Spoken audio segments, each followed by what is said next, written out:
Hello everyone, welcome to this video where we're going to be looking at how we can edit and also manage load combinations and load cases using some new functionality within SFrame.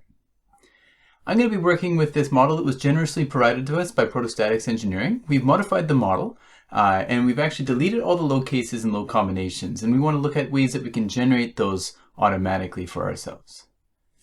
So I'm going to start from the loads window in SFrame, and actually before I go any further I do want to introduce under the settings Preferences dialog. I'll drag this over from my main monitor. Here we can see the Design Codes tab where we can specify the building code. So I might want to choose the building code of my preference and then click OK to accept those changes. Once I've done that, I can go to the Edit menu. And under the Edit menu here, you'll notice that there's this Generate Load Cases and Load Combinations option. I'm going to click on this and move over to the other side of the screen here where we can see that we have this dialog that allows us to take one of several different actions. Now this dialog did exist in previous versions of SFrame, but it's been expanded upon in the latest version. So prior to this version, we only had the option here to generate load cases and combinations. And this was helpful if you wanted to start from scratch and just work with whatever that generated for you and manually manipulate whatever data might have come out on the other end.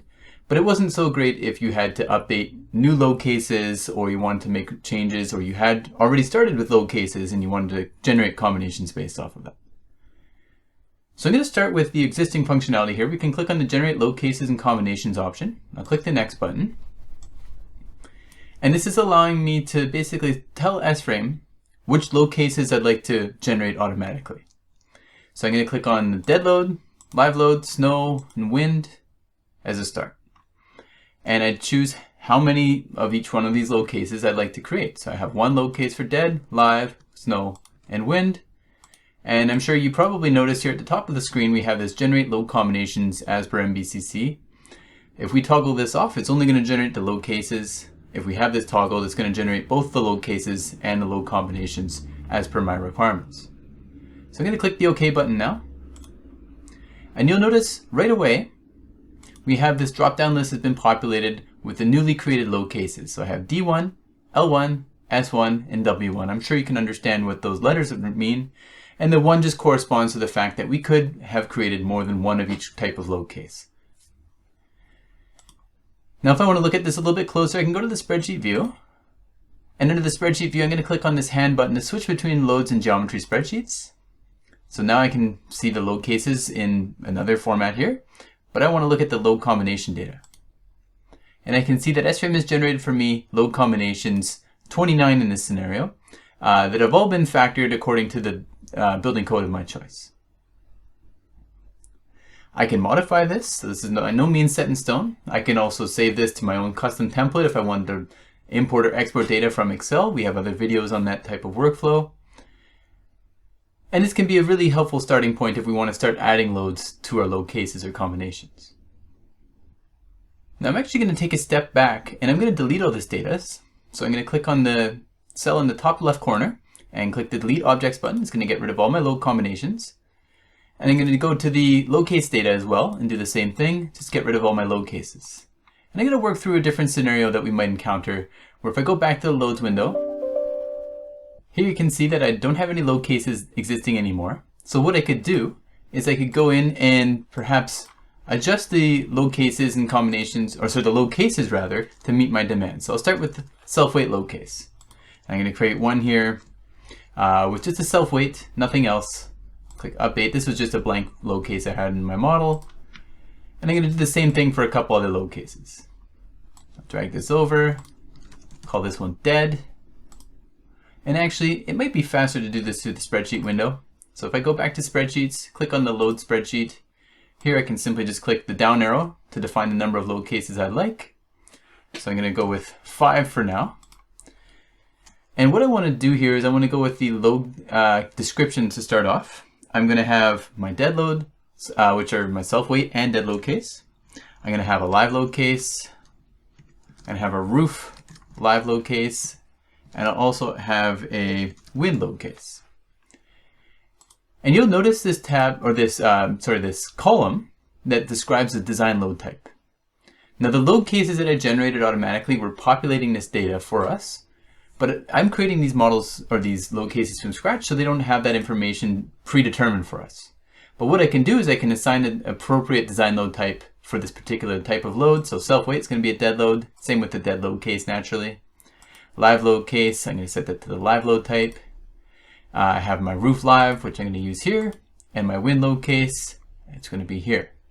I'm not actually going to populate these load cases. I'm just worried or concerned with the generation of these load cases and combinations, not the data within them at this point. So you can see here, we've got these 5 load cases created and the design load type has been specified. And that's an important step in this workflow. Then we can go to the loads window. And in the loads window here, we can see that we have our 5 load cases in this drop-down list. And I could go to the edit menu now, and I could go generate load cases and combinations. Now naturally, the first option here would be great if I hadn't generated those load cases, but I've already done that. So maybe I just want to generate load combinations only. You see there's also another option to generate load cases only or update the load combinations that were automatically created. So I'm going to go with the generate load combinations only. Now click next. And it's bringing me through a similar field that I've seen before. You'll notice here that we have all of our load cases listed as well as the design load type. So I could configure that here if I wanted to, and I hadn't done that previously. And then we have this option to use in automatic load combinations. So in this scenario, I've got 2 different dead load cases, but I want them both to be used as dead loads for the automatic load combinations. And then I'm going to specify that the rest of them are also used in those combinations. If we did have an RSA load case, we could point to the parent load case in this scenario. I don't have that in this particular exercise, however. And if I did have existing load combinations, I could choose to either append these load combinations to the existing set, or I could just replace the existing ones with what I've created. So I'm just going to click OK. And let me go back to the spreadsheet window here. Under the load spreadsheet, load combinations, and I can see we've generated quite a large number of load combinations, again, based off of the input data that we had. So these have all used the dead load case for, in this scenario, 1.4 times the dead load case, which is considering both the self-weight and the actual dead load case as dead loads. So it's factoring them each as their own separate load cases, but using the same factors. I'll also point out here that I did have an empty load case that was left behind. I could have simply replaced it if I wanted to. I didn't go through that exercise, so I'm just going to delete that now. And let's just go through the scenario that we've generated these load combinations partway through our modeling process, but then we decided, you know what, I need to go back to my load cases, and I've added an extra load case. In this case here, I'll call it a snow load case. So I just added an extra row, clicked on snow, and I'm going to go here and define that design load type as snow. Now if I wanted to update all my load combinations, I could manually go through and I could add them to this load combination spreadsheet. It might not be the most efficient way to do that. So instead I could go back to loads, and I could go to the edit menu, go back to the generate load cases and combinations, and here I'm just going to say update load combinations, click next, and we're going to walk through a similar exercise here. This time we have this additional load case with the design load type set to snow. I'm using this in the automatic load combinations, and I'm going to replace the existing load combinations. So I'll click OK, and I'm going to go to the spreadsheet view. One last time here, click on the load combination spreadsheet. And here I can clearly see the influence of the snow loads in several of these load cases, so I can see that that's been included based off the fact that I added that into the model after I'd originally generated them. So it's very easy to reflect any changes we might have made to our model after these were created. I hope you enjoyed this presentation. If you'd like more information about how to use SRAM or the load combination generators, or just general training, there's lots of information on our YouTube channel, or you can check out our Training Learning Management Center. Through the Altair Learning Management Center, we have plenty of training resources available on demand, as well as virtual instructor-led training as well.